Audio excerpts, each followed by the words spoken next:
शिक्षा एक ऐसा वृक्ष है जो मन में उगता है, दिमाग में पलता है और जुबान से फल देता है। नमस्कार, सत श्री अकाल, आदाब, खमा खनी वड़ा कमेंट। हेलो, माई सेल्फ शिविका और आज के इस वीडियो में हम क्लास 10th एनसीईआरटी साइंस के chapter 1 chemical reactions and equations के बारे में जानेंगे। यानी इस चैप्टर में जितनी भी चीजें दी गई हैं A to Z सब कुछ कवर करेंगे, एक एक पॉइंट को जानेंगे कि क्या कौन सा टर्म क्या कहना चाहता है। तो ये है इसका पार्ट 1। पार्ट 2 भी रहेगा, उसमें क्या रहेगा, उसके अंदर जितने भी इनटेक्स्ट क्वेश्चंस हैं यानी जो भी चैप्टर के बीच में सवाल हैं वो सब हम लेंगे और जो एक्सरसाइज क्वेश्चंस हैं वो करेंगे। आज पहले इस चैप्टर को देखेंगे कि इस चैप्टर के अंदर क्या है, क्योंकि हमें समझना है, रटना नहीं है।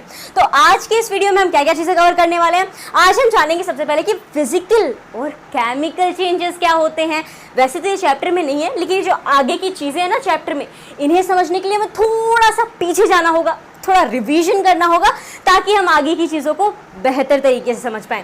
उसके बाद हम समझेंगे केमिकल रिएक्शन, जो कि चैनल आपके चैप्टर का नाम है केमिकल रिएक्शंस एंड इक्वेशंस। फिर समझेंगे केमिकल रिएक्शन, फिर समझेंगे केमिकल इक्वेशंस और इक्वेशन के अंदर बैलेंस और अनबैलेंस क्या है ये भी जानेंगे। फिर जानेंगे टाइप्स ऑफ केमिकल रिएक्शन, कितने तरीके के केमिकल रिएक्शन होते हैं और उन्हें आप आइडेंटिफाई कैसे कर सकते हो। और फिर हम कोरोजन एंड रेंसिडिटी के बारे में भी जानेंगे। तो आइए शुरू करते हैं। सबसे पहले जानते हैं कि फिजिकल और केमिकल चेंज क्या है। सो फिजिकल चेंज मतलब a physical change is the change of matter that occurs without changing the chemical composition of matter. मतलब फिजिकल चेंज के अंदर क्या होता है कि जो चीज़ है, जो सब्सटेंस है, वो केमिकल, उसमें कुछ केमिकल बदलाव नहीं होते हैं, उसका खाली स्टेट बदलता है। स्टेट मतलब सॉलिड है तो लिक्विड हो जाएगा, गैस में चल जाएगा, लिक्विड है तो सॉलिड हो जाएगा, गैसियस बन जाएगा। यानी कि स्टेट चेंज होता है मैटर का, कोई केमिकल चीज़ यानी केमिकल रिएक्शन उसमें नहीं होता है। That is physical change. Physical change की खासियत और क्या है कि यूजुअली रिवर्सिबल, यानी जो पहले था ना, तो आप अगर वो चेंज भी हो जाता है, जैसे सॉलिड था लिक्विड बन जाता है, तो आप उसे वापस सॉलिड बना सकते हो।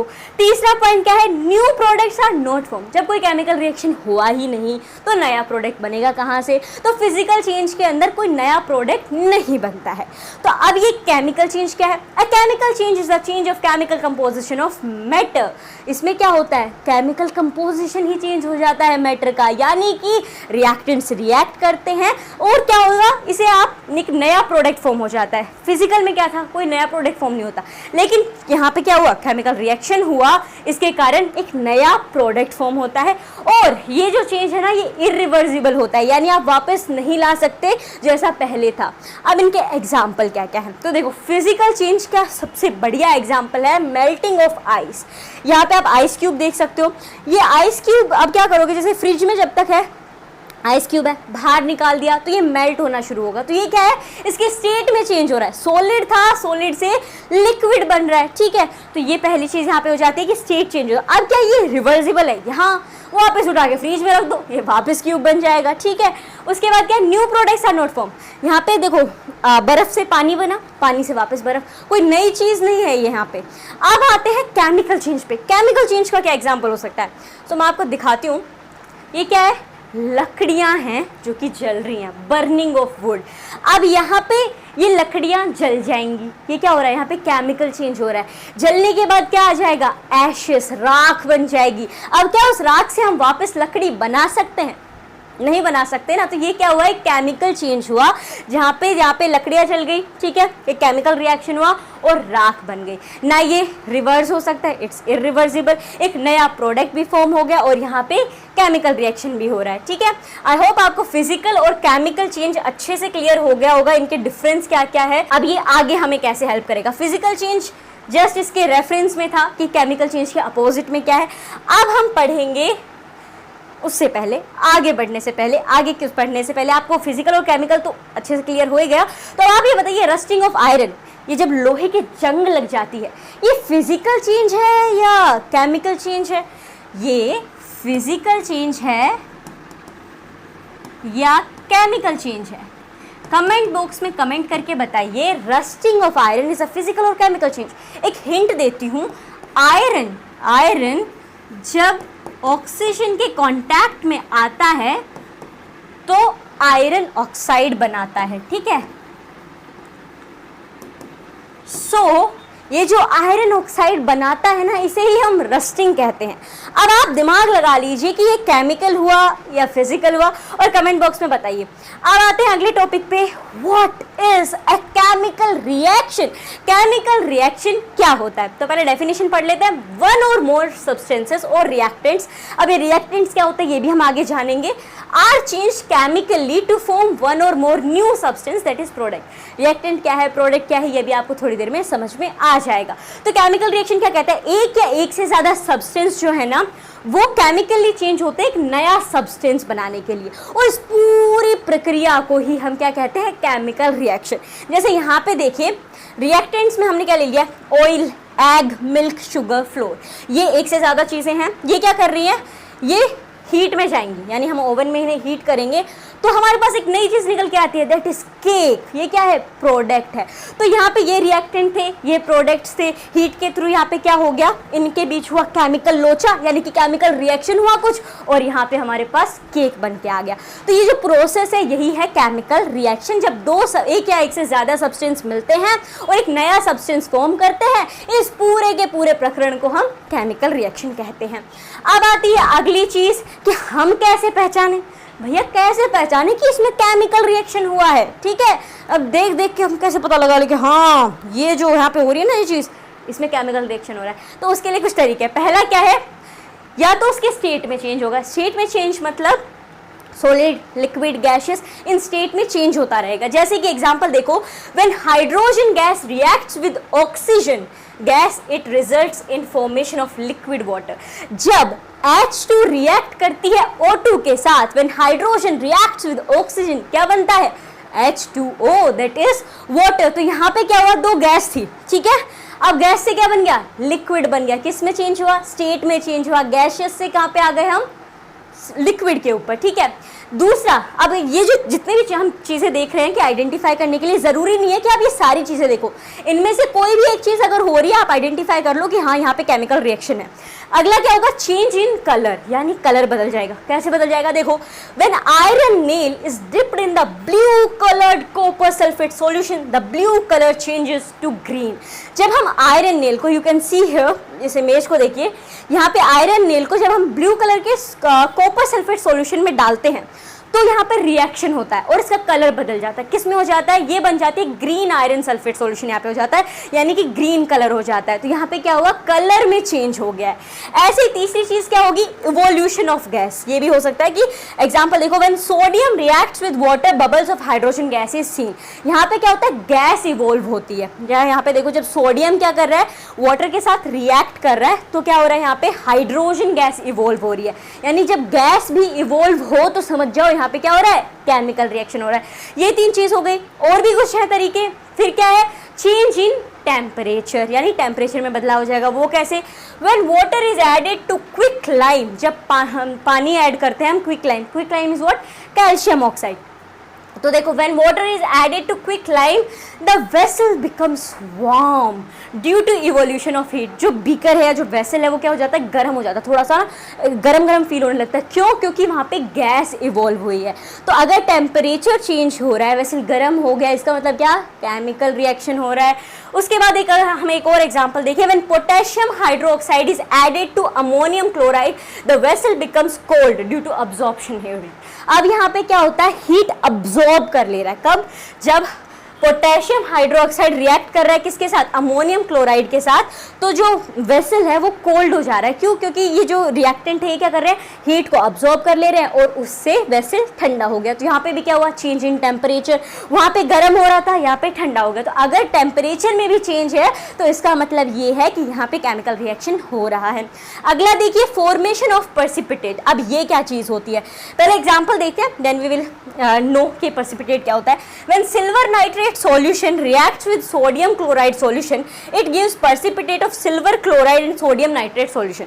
अब देखो, precipitate किसे कहते हैं, वो चीज़ जैसे यहाँ पे दो सॉल्यूशन हो रहा है, सिल्वर नाइट्रेट और किसके साथ रिएक्ट कर रहा है, सोडियम क्लोराइड के साथ। अब सिल्वर नाइट्रेट सोडियम क्लोराइड के साथ जब रिएक्ट कर रहा है तो वो क्या दे रहा है हमें, सिल्वर क्लोराइड दे रहा है। अब सिल्वर क्लोराइड किस फॉर्म में, वो एक ऐसी सॉलिड फॉर्म के अंदर है कि वो पानी के अंदर डिसॉल्व नहीं हो सकती, यानी वो इनसॉल्यूबल है। तो जो चीज़ डिसॉल्व नहीं हो सकती, जो इनसॉल्यूबल हो, वो क्या करेगी, वो मस्त आराम से जो बीकर है उसके अंदर नीचे जाके सेटल हो जाएगी, बैठ जाएगी। तो जो चीज़ जो बैठ गई ना, उसे ही हम क्या कहते हैं, पर्सिपिटेट कहते हैं।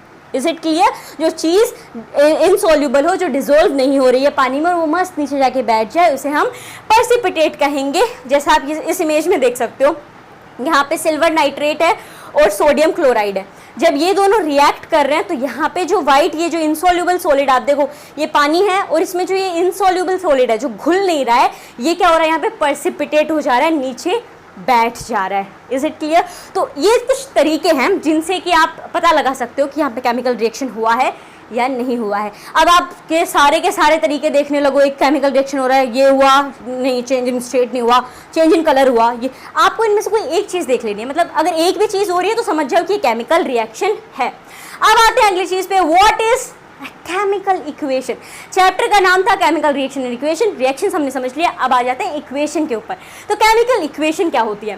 अ chemical equation is the symbolic representation of a chemical reaction. Symbolic representation यानी जब हम सिंबल्स में रिप्रेजेंट करते हैं उसे ही हम केमिकल इक्वेशन कहते हैं। किसे रिप्रेजेंट कर रहे हैं? जो रिएक्शन हुआ है ना, जो केमिकल रिएक्शन है, जब हम उसे सिंबल्स में रिप्रेजेंट करेंगे तो वो हो जाएगी केमिकल इक्वेशन। अब तक हम क्या कर रहे थे? इन एग्जांपल्स में देखो, silver nitrate solution reacts with sodium chloride, जैसा यहाँ पे लिखा। तो ये क्या है? ये वर्ड इक्वेशंस है, ठीक है। अब इन वर्ड इक्वेशंस को जब हम लिखेंगे इनके सिंबल्स के साथ, that is AgNO3 reacts with NaCl, तो ये यहाँ पे क्या हो रहा है, ये इसके सिंबल्स हो गए। तो when we represent it in a symbolic form, जब हम एक रिएक्शन को उसके सिंबल्स में रिप्रेजेंट करते हैं तो वो हो जाती है यहाँ पे केमिकल इक्वेशन। आई होप आपको क्लियर होगा। अब यहाँ पे देखो, ये इक्वेशन समझो, यहाँ पे क्या है, हाइड्रोजन है, यहाँ पे क्या है, ऑक्सीजन है, क्या फॉर्म कर रहे हैं, H2O, दैट इज वाटर। तो अगर ये वर्ड इक्वेशन कैसे बनेगी, hydrogen plus oxygen gives us, क्या मिलता है, वाटर मिलता है। सो ये हो जाएगा वाटर। तो ये तो थी हमारे पास वर्ड इक्वेशन। अब इसके सिंबल्स, हाइड्रोजन का सिंबल H2, ऑक्सीजन का सिंबल O2, वाटर का सिंबल H2O। तो इन्हें हमने क्या कर दिया, सिंबल्स में रिप्रेजेंट कर दिया। तो ये क्या है, केमिकल इक्वेशन है। अब आती है बात, भैया रिएक्टेंट और प्रोडक्ट क्या होते हैं? अभी थोड़ी देर पहले हम पढ़ रहे थे ना। तो देखो, reaction arrow list reactant on the left side, ये जो है ना, ये क्या है, ये रिएक्शन एरो है। तो इसके लेफ्ट साइड में जो भी चीजें हैं वो रिएक्टेंट हैं। रिएक्टेंट्स क्या करते हैं, एक या एक से ज्यादा रिएक्टेंट मिलते हैं और वो रिएक्ट करते हैं, उससे क्या बनता है, तो जो बनता है उससे, उसे हम कहते हैं प्रोडक्ट। जैसे कि इस जो रिएक्शन एरो है, इसके राइट हैंड साइड में क्या हो जाएंगे, सारे प्रोडक्ट्स हो जाएंगे। तो लेफ्ट हैंड साइड में रिएक्टेंट्स होते हैं। रिएक्टेंट्स यानी जो दो एलिमेंट्स जो हैं, जो मेटल्स हैं, वो रिएक्ट कर रहे हैं, उन्हें हम रिएक्टेंट कहते हैं। और जो निकल के आता है उसे हम कहते हैं प्रोडक्ट, यानी जो नई चीज़ फॉर्म हो रही है, जो नया सब्सटेंस फॉर्म हो रहा है, that is the product. I hope आपको क्लियर हो गया होगा कि केमिकल रिएक्शन क्या होता है और केमिकल इक्वेशन क्या होती है। अब आप आगे देखिए, ये इक्वेशन जो कि हमें थोड़ी देर पहले हम यहाँ पे देखी कि हाइड्रोजन और ऑक्सीजन गिव्स अस वाटर। इसे हम यहाँ पे क्या लिखा, हाइड्रोजन को H2 बोलते हैं, ऑक्सीजन को O2 बोलते हैं और वाटर को H2O बोलते हैं। लिख तो हमने सही दिया है, तो ये केमिकल रिएक्शन, लेकिन ये केमिकल रिएक्शन है जिसे हमने केमिकल इक्वेशन में लिख दिया है, लेकिन ये अनबैलेंस्ड है, बैलेंस्ड इक्वेशन नहीं है। आप कहोगे ये इक्वेशन अनबैलेंस्ड है, तो अनबैलेंस्ड क्या होता है? तो अनबैलेंस्ड को समझने के लिए हमें पहले ये समझना होगा बैलेंस्ड इक्वेशन क्या होती है। So what is balanced equation? A balanced chemical equation is an equation where the number of atoms of each type in the reaction is the same on both reactant and the product side. देखो, balanced equation किसे कहते हैं कि reactant side में जितने भी number of atoms हैं एक पर्टिकुलर मेटल के, और प्रोडक्ट साइड में जितने भी नंबर ऑफ एटम्स हैं एक पर्टिकुलर मेटल के, वो सेम होने चाहिए, मतलब इक्वल होने चाहिए। एक साइड 2 है, मान लो एक साइड किसी का 2 है एटम, नंबर ऑफ एटम, और एक साइड 3 है, तो ये क्या हुआ, ये इक्वल नहीं हुआ। तो बैलेंस्ड इक्वेशन हम उसे ही कहेंगे जब दोनों साइड, रिएक्टेंट साइड और प्रोडक्ट साइड, दोनों साइड नंबर ऑफ एटम्स जो है वो क्लियर हो, इक्वल हो। तो अब यहाँ पे देखो, hydrogen plus oxygen gives us H2O that is water. ये हमने क्या किया था, हमारे पास एक वर्ड इक्वेशन थी, उसको हमें केमिकल इक्वेशन में हमने लिख दिया। अब केमिकल इक्वेशन में लिखने के बाद दूसरा काम क्या होता है, उस इक्वेशन को बैलेंस बनाना। जैसा कि लास्ट स्लाइड में हमने देखा, यहाँ पे ये क्या है, ये एक अनबैलेंस्ड इक्वेशन है। सो बैलेंस करने के लिए क्या करना होगा, अब ये प्रोसेस देखते हैं क्या करना होता है। सबसे पहले आपको क्या करना है, इसे लिख लेते हैं, H2 plus O2 gives us H2O। ठीक है, अब ये ऑलरेडी जो हमारे पास सिंबल्स हैं, जो फॉर्मूला है, उसमें आपको कोई बदलाव नहीं करना है, कोई बदलाव नहीं करना है। तो फिर हम इसे बैलेंस कैसे करेंगे, देखो सबसे पहले तो आप सारे लिखने के बाद इनके साइड में बना दो बॉक्स, ताकि आपके दिमाग में ये रहे कि ये जो हमारे पास ऑलरेडी सिंबल्स हैं, इनमें हमें कोई भी चेंजेस नहीं करने हैं। अब इनमें चेंजेस नहीं करने हैं तो किस में चेंज करना है, कैसे बैलेंस करना है। सो उसके लिए हम क्या करेंगे, देखो आपको पहले चीज़ें देखनी है कि लेफ्ट हैंड साइड और राइट हैंड साइड किस किस मेटल या किस किस एलिमेंट का क्या है, नंबर ऑफ एटम्स कितने हैं। यहाँ पे H के कितने हैं, 2 हैं, वहाँ पे देखो H के कितने हैं, 2 है। तो आप लिखते जाओ कि H के इस साइड भी 2 हैं, H के उस साइड भी 2 हैं, मतलब इक्वल है। यहाँ पे O के कितने हैं, 2 है, वहाँ पे देखो O के कितने हैं, 1 है, मतलब यहाँ O जो है वो 2 है, बट वहाँ O 1 है। तो यहाँ पे ये क्या हो गया, अनबैलेंस्ड हो गया। अब इसे बैलेंस कैसे करें, तो यहाँ पे अगर ये 1 है और यहाँ पे ये 2 है, तो इसे 2 करने के लिए मैं क्या कर सकती हूँ, 2 × 1 अगर हम करें तो 2 हो जाएगा। तो हम क्या कर देंगे, इसके आगे 2 लगा देंगे, यानी H2O के आगे 2 लगेगा।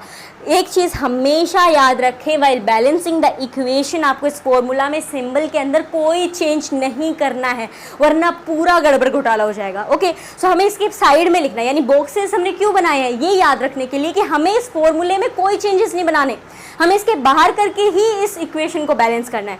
तो ये 2 हो गया। सो 2 × O अगर हम करेंगे तो ये कितना हो गया, O2 हो गया, यानी O के कितने आइटम्स हो गए, 2 आइटम हो गए। लेकिन अब यहाँ पे एक और चीज़ हो गई, क्या चीज़ हो गई कि अब ये H के साथ भी मल्टीप्लाई होगा ना, O के साथ हो रहा है तो H के साथ भी होगा, क्योंकि इसके साथ है। अब H कितना हो गया, H हो गया 2 × 2 4। अब अगर यहाँ पे H कितना है, 4 है, लेट मी राइट हियर, यहाँ पे अगर अब H 4 हो गया है तो यहाँ पे भी H को 4 करना पड़ेगा। तो क्या कर सकते हैं, हाँ 2 लिख देंगे, 2 × 2 = 4। अब आप इक्वेशन को देखो, यहाँ पे भी अब 4 हो गए ना 2 × 2 करने से। सो यहाँ पे H कितने हैं, 2 × 2 = 4, यहाँ पे H कितने हैं, 2 × 2 = 4। यहाँ ऑक्सीजन के नंबर ऑफ एटम्स कितने हैं, 2, यहाँ पे नंबर ऑफ एटम्स कितने हैं ऑक्सीजन के, 2। यानी ये क्या है, एक बैलेंस्ड इक्वेशन है। तो इसे लिख लेते हैं कि H2O की, यानी हाइड्रोजन प्लस ऑक्सीजन, जिससे कि हमें मिलता है वाटर, उसकी बैलेंस्ड इक्वेशन क्या होगी, 2H2 plus O2 gives us 2H2O। ठीक है, अब एक और इक्वेशन को बैलेंस करते हैं। देखो बैलेंस इक्वेशन मतलब एक इक्वेशन को बैलेंस करना, आप जितना ज़्यादा इसका प्रैक्टिस करेंगे ना, जितनी ज़्यादा इक्वेशन उठाएंगे, जितनी ज़्यादा अनबैलेंस इक्वेशन लेंगे, उनकी बार बार प्रैक्टिस करते जाओगे, आप चुटकियों में इक्वेशंस को बैलेंस करने लग जाओगे। It's all about practice. तो एक और करके देखते हैं, इसे बैलेंस करते हैं। तो यहाँ पे देखो नाइट्रोजन है, ऑक्सीजन है, plus H2O that is water giving us nitric acid that is hydrogen nitride and nitrogen oxide, इसे हम नाइट्रिक एसिड भी बोलते हैं। तो अब यहाँ पे हमें क्या करना है, बैलेंस करना है। इक्वेशन हमें पहले से ही मिली हुई है, तो अब देखो लिखते जाओ। आप शुरुआत में क्या करना है, शुरुआत में हमें विदाउट बॉक्सेस नहीं करना है, वरना क्या करेंगे ना, जल्दी जल्दी के अंदर इधर ही हमने इक्वेशन बना दी है, 2 कर दिया, यहाँ पे 3 कर दिया, इक्वेशन करते करते, और उसी का बेचारे का फॉर्मूला ही बदल दिया, इक्वेशन को ही बिगाड़ दी। तो ऐसा हमें नहीं करना है। सो क्या करते हैं, सबसे पहले इसे लिख लेते हैं, that is N2O3 plus H2O gives us HNO2। ठीक है, अब देखो यहाँ पे N कितना है, 2 है। अब एक और चीज़, इक्वेशन को शुरू कैसे करना है, पहले हम सारी चीज़ें लिख लेते हैं, उसके बाद देखेंगे। और उधर N कितना है, 1 है, यहाँ पे O कितना है, एक 3 यहाँ पे और एक यहाँ पे, सो 3 + 1 4 है। ठीक है, वहाँ पे O कितना है, 2 है, सो यहाँ पे O 2 हो जाएगा। यहाँ पे H कितना है, 2 है, वहाँ पे H कितना है, 1 है। ठीक है, ये सारी चीजें हमने निकाल ली जो भी इक्वेशन के अंदर थी। अब हम शुरुआत कहाँ से करें? तो किसी भी इक्वेशन को बैलेंस करने के लिए आपको शुरुआत करनी है हाईएस्ट नंबर ऑफ एटम से, यानी जिसके पास जितने ज्यादा नंबर ऑफ एटम हो उसको उठा लो। अब यहाँ पे देखो N के 2 है, O के 3 है, H का 2 है, O का 1 है, तो यहाँ पे क्या करेंगे हम O को ले लेंगे क्योंकि O के ही सबसे ज्यादा है ना। तो यहाँ पे O के नंबर ऑफ एटम्स है 4, 3 यहाँ पे और 1 यहाँ पे, तो number of atoms of oxygen यहाँ पे 4 है और वहाँ पे 2 है।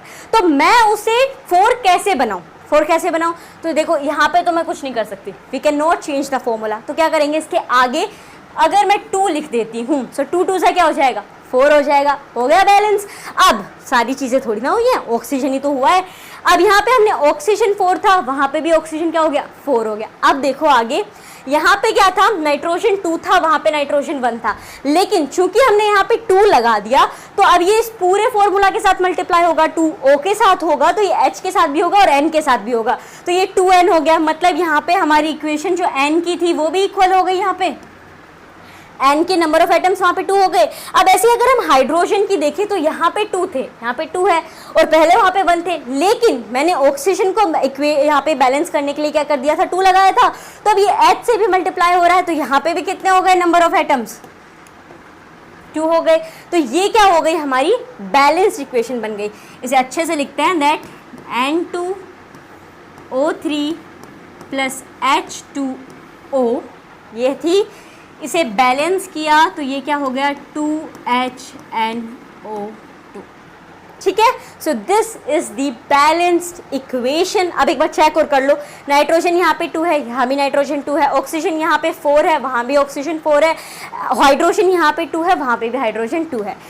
आई होप बैलेंस कैसे करते हैं इक्वेशन को ये आपको समझ में आ गया होगा। अब आप मुझे एक सिंपल से क्वेश्चन का आंसर दीजिए कमेंट बॉक्स के अंदर। ये जो आपको यहाँ पे दिखाई दे रही है equation, that is zinc plus hydrogen sulfate gives us zinc sulfate plus hydrogen। आप मुझे ये बताइए कि ये इक्वेशन बैलेंस्ड है या अनबैलेंस्ड है। सिर्फ इतना ही बताना है कि ये इक्वेशन बैलेंस्ड इक्वेशन है या अनबैलेंस्ड इक्वेशन है। और अगर आपको ऐसा लगता है कि ये अनबैलेंस्ड इक्वेशन है तो इसका बैलेंस फॉर्म क्या होगा, ये बैलेंस कैसे होगी वो लिख के दे दीजिए। ठीक है, इसको क्या करना है, कमेंट बॉक्स में आपको आंसर करना है। अब चलते हैं हम आगे, टाइप्स ऑफ केमिकल रिएक्शंस। अब तक हमने क्या कवर कर लिया है, what is chemical reaction, what is chemical equation and how to balance a chemical equation. अब हम जानेंगे कि केमिकल रिएक्शन के क्या क्या टाइप्स होते हैं। So types of chemical reaction में आता है पहले कॉम्बिनेशन, ठीक है, combination reaction, then decomposition reaction, displacement reaction, double displacement reaction, और इनके नेचर के हिसाब से देखिए तो exothermic reaction and endothermic reaction, और फिर आ जाता है आपका रिडॉक्स रिएक्शन जो कि बना हुआ है ऑक्सीडेशन और रिडक्शन रिएक्शन के साथ मिलकर बनता है रिडॉक्स रिएक्शन। ठीक है, ये सारे इन सारे टाइप्स को हम अब एक एक करके जानेंगे, you can take note of it. अब आगे देखिए, सबसे पहले कॉम्बिनेशन रिएक्शन, पहला रिएक्शन। कॉम्बिनेशन रिएक्शन क्या होता है, so reaction in which 2 or more reactants combine to form one product are called combination reaction। combination reaction में क्या होता है कि 2 या 2 से ज़्यादा, ठीक है, 2 या 2 से ज़्यादा रिएक्टेंट रहेंगे, वो कंबाइन होंगे, that's why it's a combination reaction. वो कंबाइन होंगे क्या करने के लिए, सिंगल प्रोडक्ट बनाने के लिए। कॉम्बिनेशन रिएक्शन की खासियत ये है कि वो 2 या 2 से ज़्यादा रिएक्टेंट कंबाइन होंगे लेकिन प्रोडक्ट सिंगल देंगे, जैसे कि as you can see here A and B, A is a reactant, B is a reactant, ये कंबाइन हुए क्या एक प्रोडक्ट बनाने के लिए ए बी, तो ये हमेशा सिंगल प्रोडक्ट देंगे। सो कॉम्बिनेशन रिएक्शन 2 या 2 से ज़्यादा रिएक्टेंट हो लेकिन प्रोडक्ट क्या होगा, सिंगल होगा। सो प्रोडक्ट एक ही आएगा, सिंगल प्रोडक्ट रहेगा। फॉर एग्जांपल यहाँ पे देखो, मैग्नीशियम ऑक्साइड और कार्बन डाइऑक्साइड कंबाइन करते हैं क्या बनाने के लिए, मैग्नीशियम कार्बोनेट बनाने के लिए। So we are having here 2 reactant, 2 reactant है और एक सिंगल प्रोडक्ट आया, दैट इज मैग्नीशियम कार्बोनेट। उसके बाद अगला एग्जाम्पल देखो, कार्बन मोनोऑक्साइड है और ऑक्सीजन है। सो कार्बन मोनोऑक्साइड और ऑक्सीजन रिएक्ट कर रहे हैं क्या बनाने के लिए, कार्बन डाइऑक्साइड बनाने के लिए। यहाँ पे क्या चीज देखने लायक है कि भाई 2 रिएक्टेंट है हमारे पास, वी आर having 2 reactants लेकिन जो हमारा प्रोडक्ट है वो सिंगल आएगा। अगर आपसे कोई ऐसे देख के पूछे, अब देखो ये सोडियम और क्लोराइन है, वो कहे सोडियम और क्लोराइन रिएक्ट कर रहे हैं सोडियम क्लोराइड बनाने के लिए, ये कौन सा रिएक्शन हुआ? It is a combination reaction. Combination reaction क्यों हुआ? क्योंकि दो रिएक्टेंट है और एक सिंगल प्रोडक्ट आ रहा है। I hope combination reaction clear हो गया होगा। सो अब नेक्स्ट है डिकम्पोजिशन रिएक्शन। डिकम्पोजिशन रिएक्शन क्या होता है? यूजुअली डिकम्पोजिशन रिएक्शन को कॉम्बिनेशन रिएक्शन का अपोजिट कहते हैं। कैसे? देखिए, decomposition reaction can be defined as a chemical reaction in which one reactant breaks down into two or more product. Combination में क्या होता है? दो रिएक्टेंट होते हैं, वो सिंगल प्रोडक्ट देते हैं, या दो से ज्यादा भी हो सकते हैं। डिकम्पोजिशन में क्या होता है? सिंगल रिएक्टेंट जो है ना वो टूटता है, वो ब्रेक डाउन होता है और हमें दो प्रोडक्ट देता है। As you can see here, जैसे यहाँ पे है तो यहाँ पे सिंगल रिएक्टेंट है, we are having single reactant A and B, और ये जब जा रहे हैं एक प्रोसेस के थ्रू तो हमें दो प्रोडक्ट मिल जा रहे हैं, ए प्लस बी। सो ये होगा डिकम्पोजिशन रिएक्शन, इसीलिए इसे कॉम्बिनेशन का अपोजिट कहते हैं। अब इसे ब्रेक डाउन करने के लिए, जो सिंगल रिएक्टेंट है उसे ब्रेक डाउन करने के लिए कुछ तो चाहिए होगा, तो इसके लिए डिकम्पोजिशन के भी टाइप होते हैं। कौन कौन से टाइप होते हैं? एक हो जाता है पहला थर्मोलाइसिस, दूसरा इलेक्ट्रोलाइसिस और तीसरा फोटोलाइसिस। थर्मोलाइसिस को आप थर्मल डिकम्पोजिशन रिएक्शन भी बोल सकते हो, इलेक्ट्रोलाइसिस को इलेक्ट्रिकल डिकम्पोजिशन रिएक्शन भी बोल सकते हो, और फोटोलाइसिस को फोटोलाइटिक डिकम्पोजिशन रिएक्शन भी बोल सकते हो। एक एक करके समझते हैं क्या होता है। थर्मोलाइसिस में क्या होता है? वो thermal decomposition reaction take place in the presence of heat. जब हीट होती है ना तभी थर्मोलाइसिस रिएक्शन होता है, ठीक है। तो as you can see in the first example here, ferric hydroxide. अब ये देखो, ये क्या है? ट्रायंगल है। ट्रायंगल का मतलब हीट है, यहाँ पे वो हीट के थ्रू पास होगा तब जाके हमारे पास क्या आ रहे हैं? दो प्रोडक्ट आ रहे हैं। One is ferric oxide, another one is H2O, that is water, ठीक है। तो ये हो जाता है थर्मोलाइसिस। ये डिकम्पोजिशन रिएक्शन है, लेकिन ये थर्मल डिकम्पोजिशन रिएक्शन है। उसके बाद आता है इलेक्ट्रोलाइसिस। इसमें क्या होता है? Decomposition reaction that take place in the presence of कब? इलेक्ट्रिसिटी, ठीक है। As you can see here, पानी है H2O, तो जब ये इलेक्ट्रिसिटी इसके पास होती है तो ये क्या बन जाएगा? हमारे दो प्रोडक्ट दे देगा, one is hydrogen another one is oxygen. तो ये कौन सा होगा? Electrolysis decomposition reaction. उसके बाद आता है फोटोलाइसिस। फोटोलाइसिस में क्या होता है कि ये लाइट के प्रेजेंस के अंदर, लाइट के प्रेजेंस में ही एक सिंगल रिएक्टेंट टूटता है और वो दो प्रोडक्ट देता है। जैसे you can see silver bromide, H means is a formula photon, so we can say here जब ये लाइट के प्रेजेंस में गया सो सिल्वर और ब्रोमाइन यहाँ पे अलग हो गए। तो ये होता है डिकम्पोजिशन रिएक्शन, जहाँ पे सिंगल रिएक्टेंट होगा लेकिन हमारे पास दो प्रोडक्ट्स आएंगे जो कि थर्मोलाइसिस, इलेक्ट्रोलाइसिस या फोटोलाइसिस के थ्रू आते हैं। So this was all about combination reaction and decomposition reaction. अगला क्या है? अगला है डिस्प्लेसमेंट रिएक्शन। ये क्या होता है? So displacement reaction is a chemical reaction in which a more reactive element displaces a less reactive element from its compound। यहाँ पे क्या होता है? यहाँ से देखिए, दो रिएक्टेंट है हमारे पास, A plus B C forms AC plus B। अब यहाँ पे क्या हुआ है? आप देखोगे तो ये B के साथ C था, लेकिन अब A आ गया C के साथ और B अलग हो गया। ऐसा क्यों? ऐसा इसीलिए क्योंकि A जो है ना वो B से ज़्यादा रिएक्टिव है। तो डिस्प्लेसमेंट रिएक्शन यही होता है कि जब एक रिएक्टेंट दूसरे रिएक्टेंट को डिस्प्लेस कर दे, और वो कब डिस्प्लेस कर सकता है? जब वो रिएक्टेंट उस दूसरे रिएक्टेंट से ज़्यादा रिएक्टिव होगा। तो डिस्प्लेस क्या होगा? जो रिएक्टेंट जो है, जो मेटल है, वो लेस रिएक्टिव होगा। जैसे यहाँ पे B जो है वो A से लेस रिएक्टिव है, इसीलिए वो क्या कर देता है? उसे A जो है वो B को रिप्लेस कर देता है, डिस्प्लेस कर देता है और C के साथ आ जाता है। एग्जाम्पल में देखिए, we are having zinc plus hydrochloric acid. अब यहाँ पे जो है ना हाइड्रोजन से ज़्यादा रिएक्टिव है जिंक, ठीक है। तो वो जिंक क्या बोलता है हाइड्रोजन को कि भाई तू पहली फुर्सत में निकल, और वो क्या कर देता है? जिंक क्लोराइड बन जाता है और हाइड्रोजन अलग हो जाता है। ऐसे अगर हम दूसरा एग्जांपल देखें, we are having chlorine plus calcium iodide, तो यहाँ पे क्या बन गया? Calcium chloride. वाई? क्योंकि आयोडीन जो है ना वो क्लोराइन से लेस रिएक्टिव है, और क्लोराइन जो है ना वो आयोडीन से ज़्यादा रिएक्टिव है, इसलिए उसने क्या कर दिया? उसको रिप्लेस मार दिया और ये यहाँ पे हो गया कैल्शियम क्लोराइड। अब आप कहोगे कि एक बात बताओ, ये डिस्प्लेसमेंट रिएक्शन हुआ ये तो हमें समझ आ गया कि जब एक रिएक्टेंट जो होता है वो लेस रिएक्टिव रिएक्टेंट, जो हाईली रिएक्टिव रिएक्टेंट है वो लेस रिएक्टिव रिएक्टेंट को रिप्लेस कर देता है, डिस्प्लेस कर देता है। लेकिन हम कैसे पता लगाएं कि कौन सा हाईली रिएक्टिव है और कौन सा लेस रिएक्टिव है? तो उसमें काम आती है रिएक्टिविटी सीरीज। सो रिएक्टिविटी सीरीज यहाँ पे आपके सामने है। अब देखो रिएक्टिविटी सीरीज में क्या होता है, जैसे जैसे ऊपर जाते जाएंगे ना वो मेटल ज़्यादा रिएक्टिव होगा, यानी वो मेटल हाईली रिएक्टिव होगा। तो यहाँ पे पोटेशियम जो है वो हाईली रिएक्टिव है और सबसे कम मतलब हाईली अनरिएक्टिव क्या है, प्लेटिनम है। तो इस सीरीज़ को, अगर ये सीरीज़ आपको याद रहती है तो डिस्प्लेसमेंट रिएक्शन आप इजीली देख सकते हो कि यहाँ पे किसने किसको डिस्प्लेस किया है, या अगर पूछा जाए कि कौन किसे डिस्प्लेस करेगा तो भी आप इजीली बता सकते हो। रिएक्टिविटी सीरीज याद होना ज़रूरी है। So as you can see यहाँ पे जैसे पोटेशियम है, सो पोटेशियम प्लस वाटर, ये हमें क्या दे रहा है, पोटेशियम हाइड्रोक्साइड एंड हाइड्रोजन। अब यहाँ पे देखो पोटेशियम ने क्या कर दिया, हाइड्रोजन को रिप्लेस कर दिया, डिस्प्लेस कर दिया। कैसे कर दिया? बिकॉज हाइड्रोजन कहाँ है, हाइड्रोजन यहाँ पे है, और पोटेशियम कहाँ है, पोटेशियम यहाँ पे है। मतलब potassium is highly reactive than hydrogen. Hydrogen क्या है, लेस रिएक्टिव है, इसलिए यहाँ पे क्या हुआ, पोटेशियम ने हाइड्रोजन को डिस्प्लेस कर दिया वाटर के साथ और हमें क्या मिल गया, पोटेशियम हाइड्रोक्साइड। अगला देखिए तो मैग्नीशियम जो है वो किसके साथ रिएक्ट कर रहा है, कॉपर नाइट्रेट के साथ। अब उसके बाद क्या मिल रहा है, मैग्नीशियम नाइट्राइट और कॉपर अलग हो गया। क्यों? क्योंकि कॉपर जो है वो लेस रिएक्टिव है। कैसे? कॉपर देखो यहाँ पे है और मैग्नीशियम कहाँ है, मैग्नीशियम यहाँ पे है। तो magnesium is highly reactive than copper. Copper क्या है, लेस रिएक्टिव है, इसलिए यहाँ पे नाइट्रेट के साथ उसने क्या कर दिया, नाइट्रोजन के साथ मैग्नीशियम ने रिप्लेस कर दिया और अपना बना लिया मैग्नीशियम नाइट्रेट। तो ये होता है डिस्प्लेसमेंट रिएक्शन। अगला आता है डबल डिस्प्लेसमेंट रिएक्शन। अब डबल डिस्प्लेसमेंट रिएक्शन क्या होता है?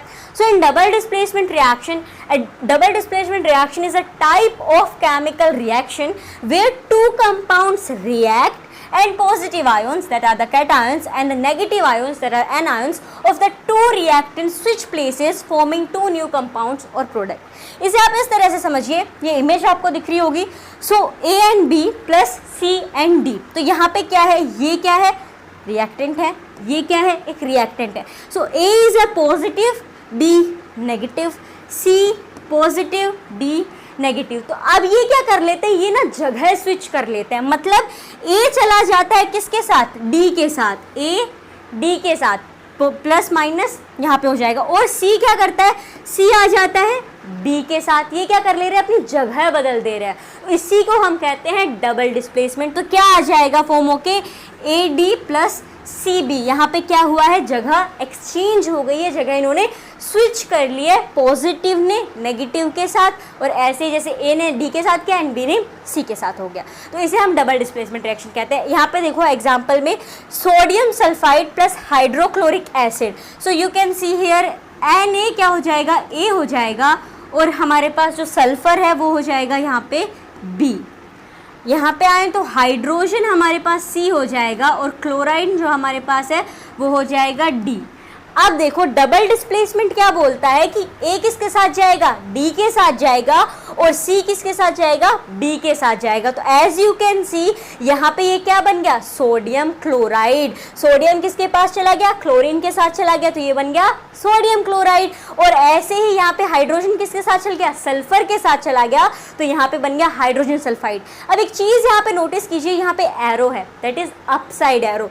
इसका मतलब क्या होता है, यहाँ पे हाइड्रोजन सल्फाइड बना है, मतलब गैस इवोल्व हुई है। सो इवोल्यूशन ऑफ गैस जब भी होगा इक्वेशन में, तो ऊपर की साइड एरो बना हुआ आएगा, या आप भी जब इक्वेशन लिखो और जब गैस इवोल्व हो रही है तो ऊपर की साइड एरो लिखना होगा, बनाना होगा। सो ये होता है डबल डिस्प्लेसमेंट रिएक्शन। आगे आते हैं exothermic reaction and endothermic reaction. ये क्या होते हैं?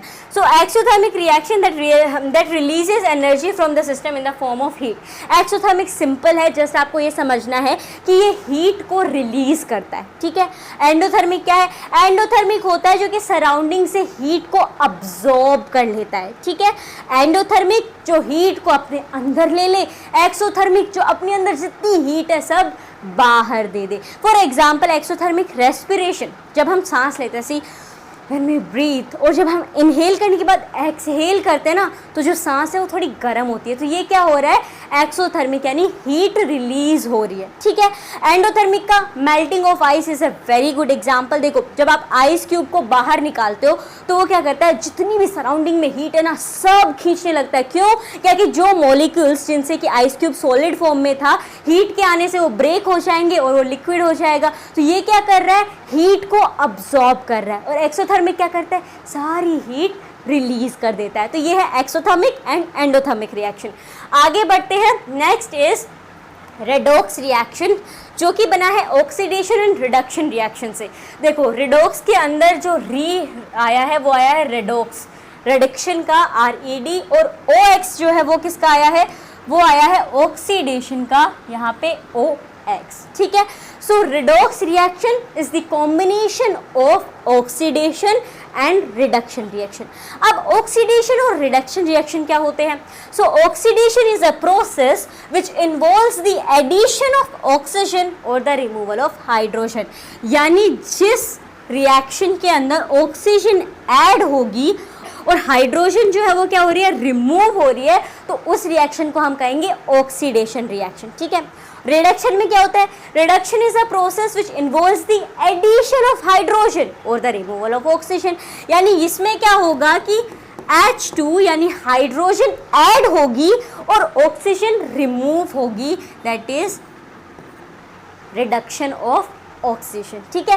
तो ये होता है रिडक्शन रिएक्शन। सिंपल इतना समझो कि ऑक्सीडेशन मतलब क्या हो रहा है, ऑक्सीजन आएगी, ऑक्सीडेशन रिएक्शन मतलब ऑक्सीजन गेन होगी और हाइड्रोजन चली जाएगी।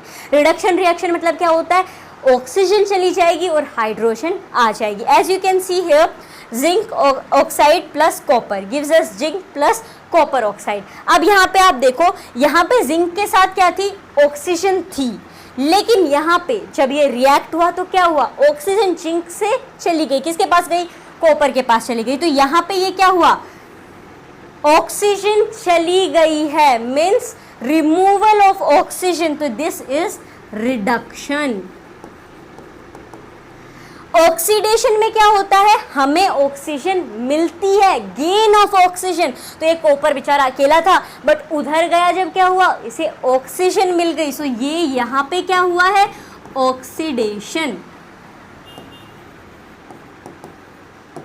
सो आई होप आपको ये क्लियर हो गया होगा कि ऑक्सीडेशन रिएक्शन क्या होता है और रिडक्शन रिएक्शन क्या होता है। रिडॉक्स रिएक्शन जहाँ पे ऑक्सीडेशन और रिडक्शन एक साथ हो रहे हो जिस रिएक्शन में, उसे हम रिडॉक्स रिएक्शन बोलते हैं। आगे आएंगे, इसके ही कुछ इंपॉर्टेंट टर्म्स हैं जो जानना बहुत ज़रूरी है, that is oxidising agent and reducing agent. वो रिएक्शन था, ऑक्सीडेशन रिएक्शन था और रिडक्शन रिएक्शन था। अब होते हैं ऑक्सीडाइजिंग एजेंट और रिड्यूसिंग एजेंट। तो ये क्या है, ऑक्सीडाइजिंग एजेंट की अगर हम बात करें, it is the substance that gives oxygen and gains hydrogen. वो सब्सटेंस जो अपनी ऑक्सीजन दे देता है, दान कर देता है, कहता है ले जाओ, मैं बैठा हूँ लुटाने के लिए, और हाइड्रोजन लेने के लिए भी बैठा हूँ, मतलब ऑक्सीजन देने के लिए बैठा हूँ लेकिन हाइड्रोजन लेने के लिए बैठा हूँ, तो उसे हम कहेंगे ऑक्सीडाइजिंग एजेंट। या हम ये भी कह सकते हैं the substance which reduced itself and oxidised razor. वो सब्सटेंस जिसने अपने आप को रिड्यूस कर लिया और बोला बेटा तू ले जा, मतलब तू अपने आप को ऑक्सीडाइज कर ले, मैं बेचारा घटता मरता कुछ भी बैलेंस कर लूँगा, बट तू ऑक्सीडाइज हो। तो वो सब्सटेंस क्या कहलाएगा, वो कहलाएगा ऑक्सीडाइजिंग एजेंट। अब कहोगे रिड्यूसिंग क्या होता है, रिड्यूसिंग वो बंदा है जो लेने पे विश्वास रखता है, बढ़िया बढ़िया चीज़ें, मतलब it is the substance that gains oxygen. वो कहता है दे दो, जितनी ऑक्सीजन दे सकते हो दे दो, और मेरे पास हाइड्रोजन है ले जाओ। तो जो क्या कर रहा है, ऑक्सीजन को ले रहा है और हाइड्रोजन को दे रहा है, वो एजेंट कहलाएगा क्या, रिड्यूसिंग एजेंट, वो सब्सटेंस रिड्यूसिंग एजेंट। क्या हम ये भी कह सकते हैं जो खुद को तो ऑक्सीडाइज कर लेता है और बाकियों को क्या करता है, रिड्यूस करता है, उसे हम कहेंगे reducing agent. As you can see here, यहाँ पे जिंक था, जिंक यहाँ पे इसके पास ऑक्सीजन थी, इसने क्या किया, उसे दे दी, थोड़ा धर्म पुण्य ममता दिखाई और कहा जा कॉपर तू ले जा ऑक्सीजन को। तो ये जिंक क्या हो गया, यहाँ पे ये जिंक क्या हुआ है, इसने अपनी ऑक्सीजन दे दी, ये क्या हुआ, ऑक्सीडाइजिंग एजेंट, ठीक है। अब इस कॉपर भाई साहब ने क्या किया है, इसने ऑक्सीजन ली है, गेन किया है, तो ये क्या हो गया, रिड्यूसिंग एजेंट। मतलब जो बंदा दूसरे को रिड्यूस करे, दूसरे के कंपाउंड्स को इधर उधर कर दे, खुद ले ले, वो क्या होगा, रिड्यूसिंग एजेंट। और जो अपने बारे में ना सोच के दूसरे को ऑक्सीडाइज करता रहे, उसे ऑक्सीजन दे दे और खुद हाइड्रोजन गेन कर ले, तो वो क्या हो जाएगा, oxidising agent. So I hope जितने भी ये रिएक्शंस थे, combination reaction, decomposition reaction, displacement reaction, double displacement, exothermic, endothermic, oxidation, reduction and redox और उनके एजेंट्स, ये सब क्लियर हो गए होंगे। अब हम बढ़ते हैं आगे, जो कि है corrosion. Corrosion क्या होता है? It is basically defined as a natural process that causes the transformation of pure metals into undesirable substances when they react with substances like water or air.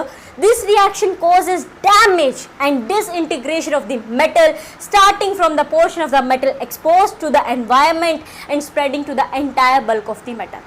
Simple सी बात यह है कि जितने भी मेटल्स होते हैं, अगर वो मेटल्स एनवायरनमेंट के कांटेक्ट में आते हैं, यानी पानी या हवा के संपर्क में आते हैं, तो क्या होने लगता है, वो खराब होने लगता है। जैसे यू कैन सी आयरन, लोहा जब कांटेक्ट में आता है ऑक्सीजन के, तो वो क्या होता है, उसकी जंग लगने लग जाती है, वो रस्ट होने लगता है, इसे कहते हैं हम रस्टिंग ऑफ आयरन। तो ये क्या हुआ, यहाँ पे लोहे के जंग लग गई। तो ये जो पूरा प्रोसेस है जिसमें मेटल जो है वो एयर या वाटर के कांटेक्ट में आया, तो कांटेक्ट में आने से बेचारा जैसा था वैसा नहीं रहा, उसके सब्सटेंस लूज हो गए। तो इस पूरे प्रोसेस को ही हम क्या कहते हैं, कॉरोशन। ठीक है, इसके बहुत एग्जाम्पल है। एज अगर सिल्वर है, तो अगर सिल्वर को आप ऐसे वाटर या एयर के कांटेक्ट में लाओगे ना, तो वो ब्लैक कलर हो जाता है। ठीक है, और जो आयरन होता है, जो लोहा होता है, वो रेड कलर का हो जाता है, और उस रेड कलर को ही हम रस्ट बोलते हैं, इसीलिए उसे कहते हैं रस्टिंग ऑफ आयरन, यानी कि लोहे के जंग लग गई। और जो कॉपर होता है, तो कॉपर जो है ना, वो धीरे धीरे मतलब स्लोली ग्रेजुअली क्या करता है, ग्रीन कलर का हो जाता है। As you can see this is Statue of Liberty. ठीक है, सबने देखा होगा, मशाल पकड़े। सो यू कैन सी ये पहले जब बना था ना, तब ये कॉपर का था और इसका कलर क्या था, ब्राउन था। Okay, it was of brown colour, क्योंकि ये कॉपर का बना हुआ है। लेकिन अब ये कैसा है, अब ये ग्रीन कलर का दिखता है। क्यों? क्योंकि एनवायरनमेंट के कांटेक्ट में है ये, और इसी के कारण कॉपर ने अपना कलर चेंज कर दिया और ये क्या हो गया, ग्रीन हो गया यहाँ पे। सो आई होप आपको समझ में आएगा कोरोजन क्या होता है। किसी भी मेटल का जब चेंज होते हैं, जब वो एनवायरनमेंट के कांटेक्ट में आते हैं, वाटर या एयर के कांटेक्ट में, और एक ऐसा जो कि अनडिजायरेबल, वी डोंट वांट ना, आप लोहे जंग लगा हुआ लोहा थोड़ी ना रखते हैं, या फिर जो सिल्वर ब्लैक हो वो थोड़ी ना हम रखते हैं, या फिर जो कॉपर ग्रीन हो चुका है, so we don't use that. So वो मेटल क्या हो गया यहाँ पे, उसकी चीज़ प्रॉपर्टीज बदल गई हैं, तो उसे ही हम कहते हैं कोरोजन। आगे आते हैं रेंसिडिटी। रेंसिडिटी क्या होती है, when fats and oil stays in open for long they get oxidized and become rancid। rancid मतलब पुराने हो जाते हैं, खाने लायक नहीं होते, बड़ी गंदी स्मेल आती है और टेस्ट तो बेकार ही हो जाता है।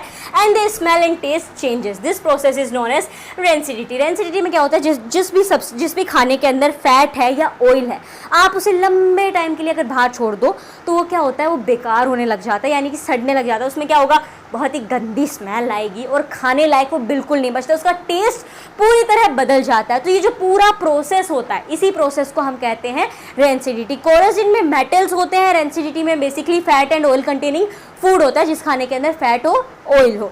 तो इसी प्रोसेस को हम रेंसिडिटी कहेंगे। आप कहोगे तो इसे कैसे बचा सकते हैं रेंसिडिटी होने से? सो प्रिवेंशंस क्या क्या हो सकते हैं? So mixing some antioxidants to the food item. देखो क्या हो रहा है, जब वो फूड आइटम किसके एनवायरनमेंट के कांटेक्ट में आ रहा है, हवा के कांटेक्ट में आ रहा है, मॉइस्चर तो हर जगह है, सो मॉइस्चर के कांटेक्ट में आ रहा है, तो क्या हो रहा है, वो ऑक्सीडाइज हो रहा है। तो हम क्या कर सकते हैं, उसमें एंटीऑक्सीडेंट अगर चीज़ें हम डाल दें, तो उससे क्या होगा, वो रेंसिड नहीं होगा। उसके बाद है use tight containers to cut the supply of air in the food packet. आपने देखा होगा घर में अगर आप बड़ा चिप्स का पैकेट अगर आप खोल लेते हो और खोलने के बाद उसमें थोड़े बहुत खा लिया, आधा बच गया, तो मम्मी बहुत बार कहती है कि इसको अच्छे से रैप करके डब्बे में रख दे, और बाहर रख दे तो बढ़िया सुताई भी होती है। तो क्या हो गया यहाँ पे, वो क्यों ऐसा कह रही है कि डब्बे में रख दे? बाहर रख दोगे तो वो क्या हो जाएगा, एयर के कॉन्टैक्ट में आएगा, और एयर के कॉन्टैक्ट में आने से वो बेकार हो जाएगा और दोबारा वो चिप्स खाने लायक नहीं रहेगा। इसीलिए कहा जाता है कि उसे एक अच्छे टाइट कंटेनर के अंदर रख दो। या ये हो सकता है left over food can be kept in the refrigerator. आपने खाना खा लिया, थोड़ा बहुत खाया और अब बाकी नहीं खाना है, so what we can do, we can put it in the refrigerator. हम उसे रेफ्रिजरेटर के अंदर यानी फ्रिज के अंदर रख सकते हैं। जैसे सब्जी होती है, थोड़ी सब्जी खा ली, बाकी जो सब्जी बची है उसे आप फ्रिज में रख सकते हो ताकि आप उसे बाद में खा सको। बाहर रखोगे तो उसकी स्मेल चेंज हो जाएगी, उसका टेस्ट चेंज हो जाएगा, वो रेंसिड हो जाएगा। तो इसीलिए आप उसे रेफ्रिजरेटर में रख सकते हो। उसके बाद क्या है, nitrogen gas can be flushed in the food packet, nitrogen gas अगर हम भर देते हैं किसी फूड पैकेट के अंदर तो भी वो चेंज नहीं होगा। आपने देखा होगा, अब किसी भी दुकान पे जाते हो, चिप्स के पैकेट होते हैं, नमकीन के पैकेट होते हैं, उनमें हवा भरी हुई होती है, खोलने के बाद जितनी हवा निकलती है उतना सामान नहीं निकलता। तो जो वो हवा है वो क्या, नाइट्रोजन गैस है। वो क्यों भरी जाती है? ताकि वो बाकी गैसेस उस पर इफेक्ट ना डाल सकें खाने के ऊपर, और वो टेस्टी भी रहे, उसकी स्मेल भी सही रहे। तो ये भी हो सकता है कि आप उस फूड पैकेट के अंदर नाइट्रोजन गैस फ्लश कर दो। तो ये होती है रेंसिडिटी। आई होप आपको सब कुछ क्लियर हुआ होगा। आज हमने जो भी पढ़ा, chemical reaction, chemical equation, types of chemical reactions, corrosion and rancidity, ये पूरा चैप्टर हमने कवर कर लिया। इसके एक एक पॉइंट हमने कवर कर लिए हैं। अब नेक्स्ट पार्ट में हम क्या करेंगे, इससे रिलेटेड जितने क्वेश्चंस हैं वो सारे क्वेश्चंस के हम आंसर्स लिखेंगे। ये वीडियो आपको यूजफुल लगा तो इस वीडियो को लाइक करें और अपने दोस्तों के साथ भी ज़रूर शेयर करें, ताकि साइंस का जो ये कॉन्सेप्ट, जो सारी चीज़ें हमने जानी, जो एक एक पॉइंट्स हमने जाना कि क्या होता है, वो आपके दोस्त भी समझ पाएँ और एग्जाम्स के अंदर और क्लास के अंदर आप दोनों, आप और आपके दोस्त सभी टॉप भी कर पाए और अच्छे स्कोर्स ला पाए, और सबसे ज़्यादा ज़रूरी आप समझ पाए, रटे नहीं। आज के लिए बस इतना ही, मिलते हैं एक नई वीडियो के साथ। धन्यवाद।